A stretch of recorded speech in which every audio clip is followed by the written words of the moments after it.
గచ్చిబౌలి అంజయ్యనగర్లో అక్రమ కట్టడాలపై హైడ్రా ఉక్కుపాదం మోపుతోంది. 7 అంతస్తుల భవనం కూలిన ఘటనతో సీఎంసీ ఫిర్యాదు మేరకు ఆ ప్రాంతంలో కూలేందుకు సిద్ధంగా ఉన్న మరో భవనాన్ని హైడ్రా తొలగించింది. సమీపంలో ఉన్న భవనాలకు ముప్పు లేకుండా సీఎంసీతో కలిసి చర్యలు తీసుకుంటుంది. గచ్చిబౌలి అంజయ్యనగర్లోని 7 అంతస్తుల భవనం కుప్పకూలిన ఘటన నగరంలోని అనధికారిక భవన నిర్మాణ యజమానుల గుండెల్లో గుబులు పుట్టిస్తోంది. ఇప్పటికే ఈ ఘటనలో అనుమతులు ఇచ్చిన టౌన్ ప్లానింగ్ అధికారి సంతోష్ కుమార్ ను సస్పెండ్ చేశారు. అన్ని ప్రాంతాల్లో అనధికారిక నిర్మాణాల్ని గుర్తించి అవసరమైన చోట కూల్చివేతలు చేపట్టాలని టౌన్ ప్లానింగ్ అధికారుల్ని సీఎంసీ కమిషనర్ సృజన ఆదేశించారు.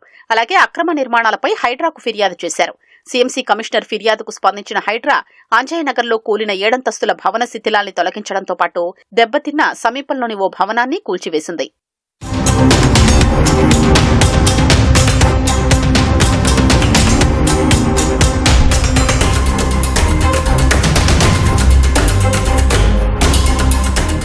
సీఎంసీతో కలిసి జాయింట్ ఆపరేషన్ చేపట్టిన హైడ్రా అంజయ్యనగర్ సహా చుట్టుపక్కల కాలనీలు, బస్తీల్లో హాస్టళ్ల పేరుతో అద్దెకిచ్చిన భవనాల వివరాల్ని సేకరించింది.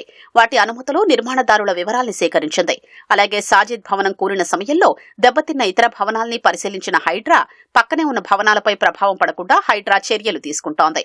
ఏమాత్రం భవనాల మధ్య గ్యాప్ లేకపోవడంతో జాగ్రత్తగా భవనం తొలగింపు పనులు చేపట్టింది. భవనం తొలగింపు వైపు ప్రజలు రాకుండా పోలీసులు బందోబస్తు చర్యలు చేపట్టారు. సాజిద్ కు చెందిన భవనం కూలడంతో జయదర్శిని అపార్ట్మెంట్ సి బ్లాక్ కు దెబ్బతింది.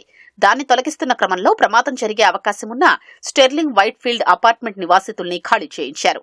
అనధికారిక భవనాల్లో నివసిస్తున్న వారికి అవగాహన కల్పించారు. అక్రమంగా హాస్టళ్లను నిర్వహిస్తున్న యజమానుల్ని పిలిపించి హెచ్చరించారు.